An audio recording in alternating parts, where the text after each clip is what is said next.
Next lecture will be by Brian Quinn, also from Texas. The title is Quantum Star Graphs and Related Systems.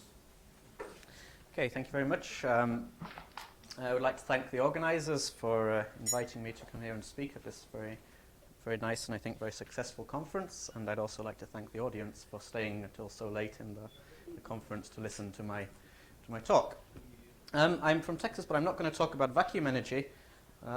Instead, I'm going to take up a theme which has appeared in a number of talks previously, which is the theme of using quantum graphs as models for quantum chaos. And in this respect, I refer particularly to the talks of Sven Knutsman and Sampikos Kortos, who described very nicely some of the problems. I'll return to things that they have said already, and also provide maybe some new material.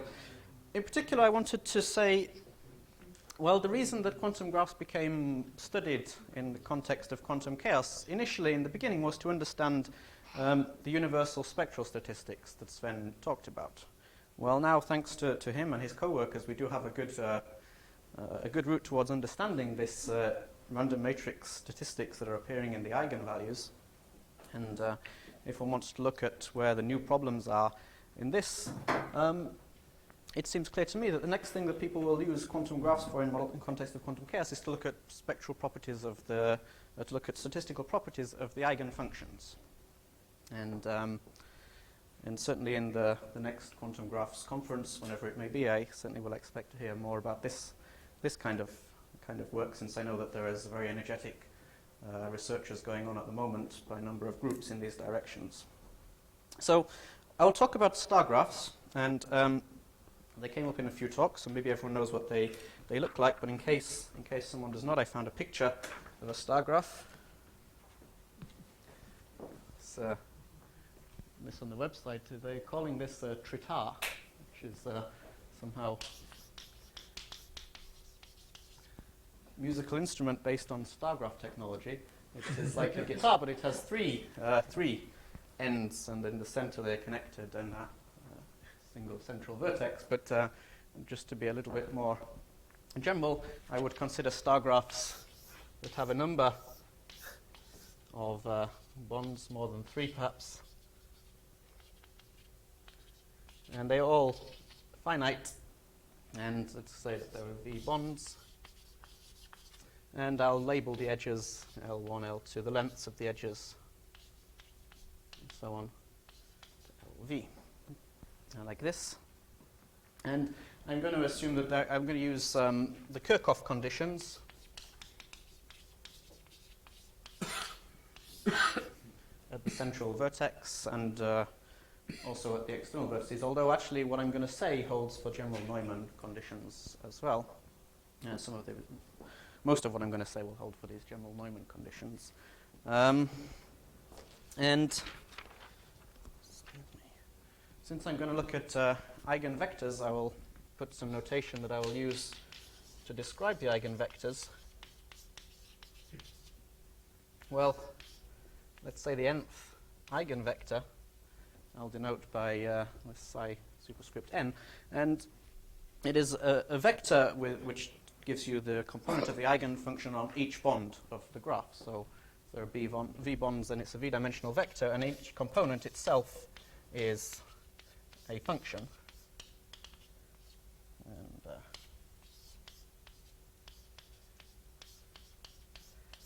I will use this kind of notation. So the superscript will be the wave number of the eigenfunction, and then the subscript will be the index of the number of the bond that this function lives on.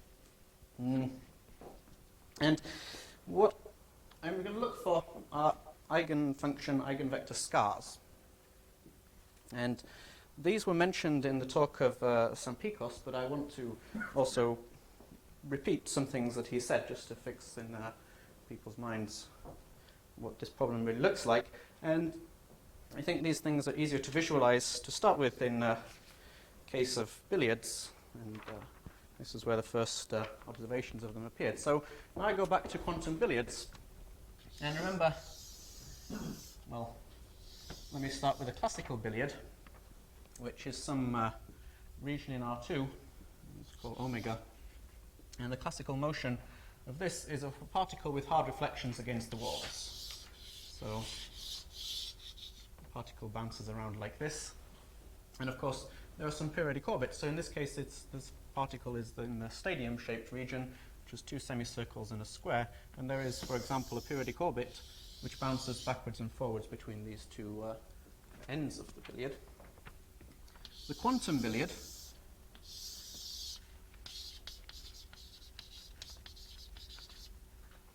is the solution of Schrödinger equation inside this domain, which can be reduced to Helmholtz equation with, let's say, Dirichlet boundary conditions.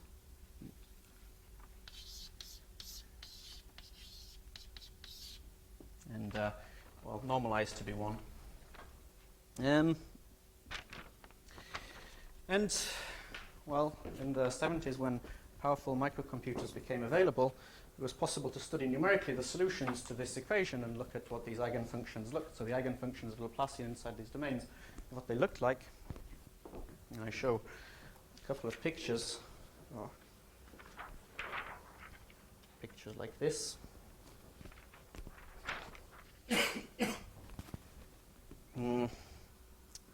So these are the pictures you see are contour plots of the eigenfunctions of this this billiard. I think only positive contours are shown to give a cleaner picture, but you see certain different kinds of patterns. So here there is some kind of eigenfunction which looks like it's reasonably random without much structure. But what Heller observed was a number of states which had a greater intensity along some of the classical periodic orbits of the billiard. And for example, the pictures on the right are copies of the pictures on the left, but with the periodic orbit superimposed. So this eigenfunction seems to have much more intensity here compared to elsewhere, and also there is a more fainter trace of some intensity along this bow tie shape, which also corresponds to a periodic orbit. And the question, which remains a question even today, is, well, is this an effect of looking at some low-lying eigenstates? And that if you look sufficiently high up, they become much more regular, or not like this top picture. Or can you find, say, for example, some sequence of these eigenstates, an infinite sequence in the spectrum, which the intensity does really concentrate on the periodic orbit? It's no more a question. Recent work by Stefano and Mascher and Nalini and Tarman, where they give a lower bound in the entropy, so it's no more a question. So it doesn't exist. So a question could then be, can you find an eigenstate which is a superposition of, say, some uniform distributed component and some component supported along this this orbit? And I will I will call such a construction a scar. And it's not known if scars can persist in higher G limit. Well, so of course the work of Stefan and Nalini has proved that it cannot be perfectly scarred, but maybe some component could be scarred. This is still open. Now we have some information about high energy eigenstates, quite a powerful result, but which does not resolve this question, and is a quantum ergodicity theorem. So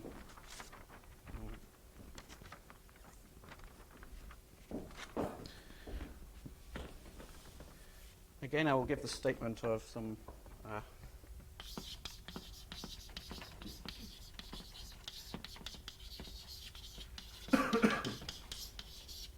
in the case of billiards, and which is due to Zeldich and Zworsky in the most powerful case. If I have some region in which this classical ray dynamics are ergodic,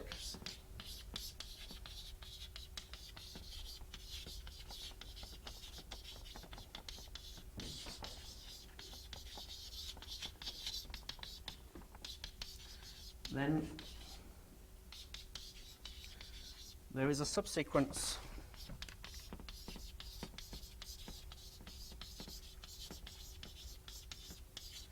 of density 1, which just means that the number of terms in the subsequence less than some value divided by a value converges to 1. So a very, very dense subsequence such that if I look at the limit of the eigenstates in this subsequence,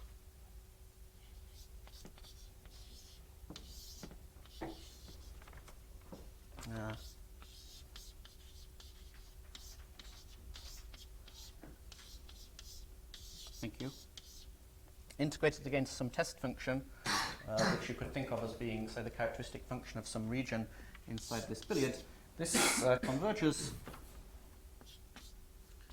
to the average of the testing function. So what this means is that for this density 1 subsequence, which is almost all of them, the eigenvalues become uniform, like this top picture on this slide here. And I will show a few more pictures. This is the slide which has appeared once already at this conference due to Arndt Bacher. And what quantum ergodicity theorem is saying is if you look at these pictures and you squint your eyes a little bit, they all should look more or less uniformly grey. Or almost all of them should look uniformly grey, except possibly for a subsequence of density 0, which could have some other behaviour. And it's along this subsequence of density 0 that we could possibly find this kind of scarred states. For example, here is one which looks like it could be part of a sequence converging to a scar, with this bow tie shaped intensity here. But most of them look like this uniformly grey behaviour. These ones here with waves trapped between the two parallel walls are a feature just of this, the fact that you have two parallel walls in this billiard. If I took a billiard that did not have any parallel walls, then this kind of states could not be there. So we know that almost all of them don't scar. They become uniformly distributed. And what about those that don't? And more interesting to me, what can one say for quantum graphs? Well, there's a few things that we would have to get clear in our minds before we could formulate the analogous questions for quantum graphs. One is what would be the periodic orbits. But from the trace formula, we know what the periodic orbits look like. They should be just itineraries of bonds. So a scar for a quantum graph could be just something which would localize on some itinerary of bonds. And here we have a theorem due to myself and Gregory Berkeleiko and John Keating of existence of scars for this star graph which I described at the beginning. And we just explain the main formula. So conditions are that the bond lengths are incommensurate. This is a standard condition in quantum chaos on graphs. Then for any pair of bonds that I choose, I can find a subsequence such that if I look at the average values integrated against some test function over the whole graph, along this subsequence this converges to just the average of the testing functions on the two bonds that I chose. So the intensity becomes concentrated along two bonds. And you may remember that in the work that Sampikos presented yesterday, he suggested that this kind of scarring was the one which would be most prominent in quantum graphs, that you could not get scars living along a single bond, so not a periodic orbit which bounces back along one single bond. This is ruled out. But the periodic orbit which bounces between two bonds certainly could be. Now, why is this such a subtle problem? Well, allow me to present a little bit of the history. This is certainly do not have space on a single slide for all of the possible contributions that people have made to this subject, but here are a certain number. So one of the first work on behavior of eigenstates of Laplace-type operators was done on Riemannian manifolds, and the quantum ergodicity theorem in that context was proved in the very beginning. First announcement was made by Schnellmann, and work followed by Colin de Verdier and Steve Zeldich, who filled in the details. Then, in work slightly later, Rudnick and Sardak conjectured something which is called quantum unique ergodicity. And this conjecture is that for manifolds, this subsequence of density 1 actually should really be all subsequences. So there is no possible exceptions to this, no possible exceptional subsequences to quantum ergodicity. Then there was work done on quantum maps. Quantum ergodicity was proved for some quantum maps in '96. This quantum maps appeared in the talk of Professor Bogomolny, who gave a quantization of an area-preserving map of the torus. For a different map, the Arnold-Cap map, which is another chaotic map of the torus, there is a way to quantize such a map. Quantum ergodicity was proved at this point for the quantum maps. And then the recent results are two diverging results. Faro, Nonnemesher, and de Bievre proved that for these quantum maps, you actually could get scarred states, which, as Chairman pointed out, they are not scars in the perfect sense that all of the mass of the wave function concentrates on a periodic orbit, but half concentrates on a periodic orbit and half because uniformly distributed. But certainly is a violation of quantum unique ergodicity for this setup. And last year, in a very tour de force, Lindenstrauss used the quantum unique ergodicity conjecture for a certain type of manifold, ones with very strong arithmetical structure. So one sees here two different situations on manifolds and on maps where you have quantum ergodicity. So there are subsequences of density 1 in both these situations where you get equidistribution. But in one case you can get scars, and in another case you cannot possibly get scars. So this is, I think, a reason why this is quite a subtle problem. And let me come back to this at the end.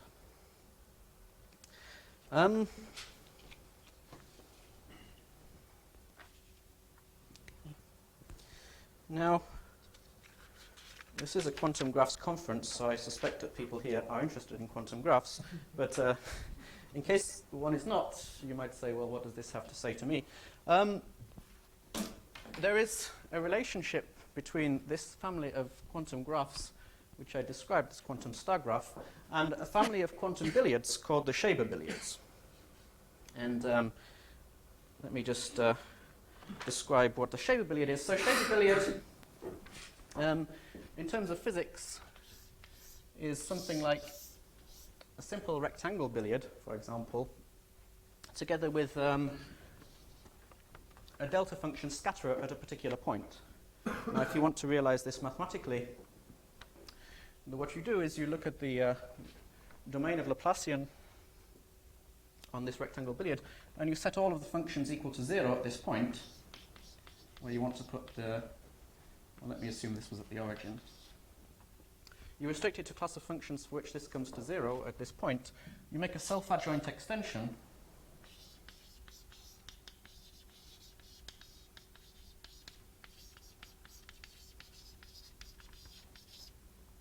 and you get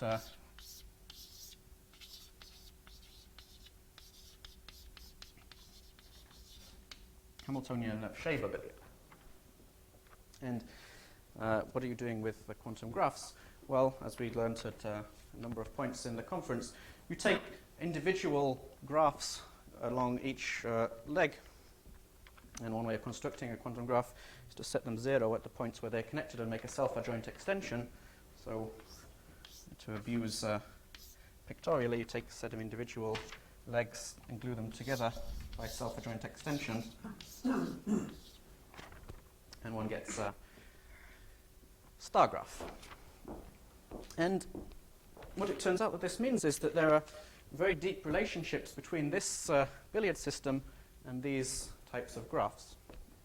And often, if you can prove theorems for quantum graphs, you can prove something like an analogous theorem for these billiards using similar techniques, or at least the intuition you got from doing the quantum graph case, the star graph case, gives you some idea of how to proceed for the billiards. So I may put up here another slide. So shape of billiard, as I described, and what are we able to prove in this case? Well, this is joint work with John Keating again, and Jens Marklov in Bristol, and myself, and concerns quasimodes of this shape of billiard. And I need to explain a little bit the notations that I'm using on this slide. So lambda is the quasi-eigenvalue, and the numbers ej and these functions phi j are eigenvalues and eigenvectors or eigenfunctions of the rectangle.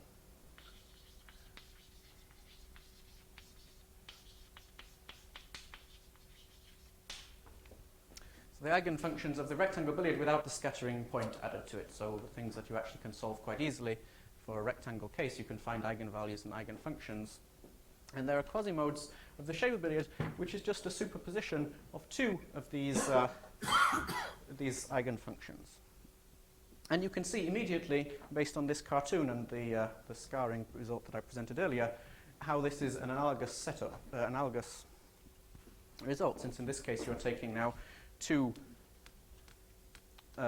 bonds of the star graph, as you can think of as two of the unperturbed, prior to the self-adjoint extension, solutions living on two separate bonds. Whereas here you have quasimodes which are based on two modes prior to the self-adjoint extension of this rectangle billiard. And discrepancy here is the distance between the two eigenvalues of this unperturbed billiard. So if you look for a situation where two eigenvalues become close together, which we believe does happen, then you can get quasimodes with low discrepancy. But a final comment that I want to make, and that goes back again to the slide with the history, is that we know quite a lot about these quantum star graphs. They have been well studied. Some work I have done on this and some work that other people have done on this. And there was a comment that was made in an earlier talk, but I forget which one, which was that star graphs are always counterexamples to everything. Well, that's maybe a strong statement, but we know for the star graphs that they do not fit into the regime where Sven Knutsman can show that they have random matrix statistics. In fact, we know that their spectral statistics are not random matrix theory. They are something called intermediate type. But there are other ways in which these star graphs behave very non-generically from what we expect a general quantum chaotic system to be. The random wave hypothesis, for people who know what it means, the random wave hypothesis doesn't hold for the star graphs. The quantum ergodicity doesn't even hold for the star graphs. These were also two results that I proved with John and Gregory and Jens. And as I said, the spectral statistics also are not of the generic random matrix type that you would expect. So what is the connection with the results that appear up here? Well, these cat maps and the arithmetic manifolds are also, in their own way, non-generic in this quantum chaotic world. And so what you will deduce from this is that there is no generic system that we could say for sure for which quantum unique ergodicity holds of which scars could be proved to exist. In all cases that we can say something concrete and mathematical, they are, for various reasons, non-generic. And the challenge, which I think is the challenge for the community, is to find a generic type system for which you could prove either that the scars do exist or that quantum unique ergodicity is true. And as I say, I think that this is the challenge for the future work, and we have some way to go, but there are a lot of interesting problems to pass through along the way. Okay, thank you very much.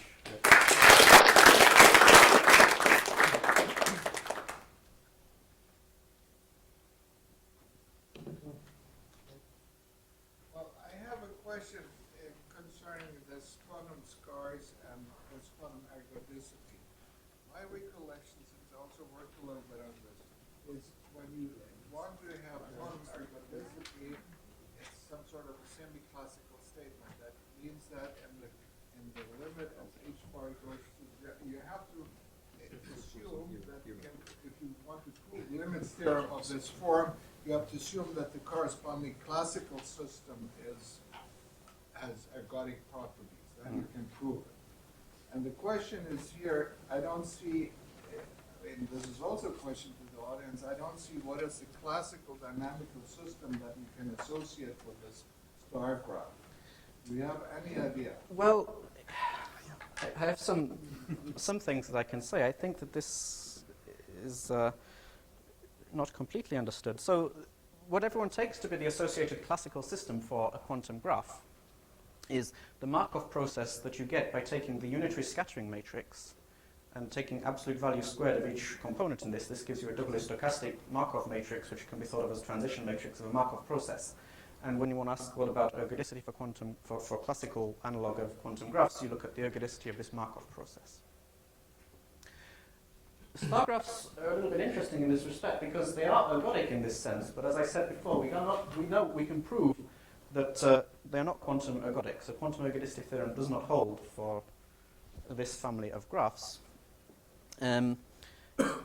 Even in a semi-classical sense, in the sense that if you said, well, okay, for graphs, semi-classics corresponds to increasing number of bonds. If you look at an increasing sequence of these star graphs, you also don't get quantum ergodicity. So they are really non-generic. I mean, everything that you could hope to prove doesn't seem to be possible in this or in these graphs. But in general, quantum ergodicity theorems, all the theorems that I've seen, that I know about, there is a semi-classical correspondence between this some quantum evolution and the classical evolution, which is in things like Egorov theorems. And for graphs, there is none, at least apart from in very special cases. You may talk to Gregory about some examples where it can be proved. But in general, the Egorov theorem, which connects the quantum and classical dynamics, we don't know what it should look like for quantum graphs right now. I agree, except that it's not exactly a discrete Markov process, because you have the smooth dynamics, and when you go to the vertex, you have some choice. That's right. Okay. And moreover, as you said, the Egorov theorem is not true, because usually what you do, you apply the dynamics, you apply the pseudo-differential operator, and you go back. And you go back the same way. But here you not go back the same way. There can be some interferences. So it's definitely not true, as it is not true in many systems. For example, if you take a billiard, you split into two pieces, and you take two matrices which are not continuous. If you have a ray coming here, there are two possibilities, either refracted or reflected, and then you cannot have the Egorov theorem, and probably not. But there are some families of quantum graphs which there is an Egorov theorem. And Which one? well, you may talk to Gregory Berkeleiko or John Keating or Uzi, who have worked on this problem. And they have a There can be weak versions. There can be weak versions of Egorov, which may be sufficient to prove a You quantum have ergodicity. and the Markov process is a stochastic process, and it's a process involving jumps from between vertices. I mean, it's very discrete. It's a very discrete process. But what we are talking about and what we are familiar with is that you have a classical Hamiltonian system with a phase, and symplectic structure, quasar structure, and this classical system has to be ergodic. So this is what we know about this topic. But it doesn't work if we have something like that which corresponds to mode conversions. So it's a quantum probability now. It's not classical probability. You cannot do that. Okay. Just there are some other questions. So just about the history. It's not correct that I am before Zeldich, because the first proof was by Zeldich for manifold with constant negative curvature, and my only addition was to show that there are some positive quantization in any cases. That's all. And I have just to ask the first people I meet, and by chance I submitted it to CMP, which was much faster than Duke Mathematical Journal, and probably it's not 84 but 86 or something. Okay. But I suggest that we should call this rather the Schnirelmann theorem, which is really because, in fact, all ideas are already in Schnirelmann paper. So I suggest that to give the name of Schnirelmann to this result, which is probably the most convenient. Because after all, the idea is not at all trivial. That's the main part. So.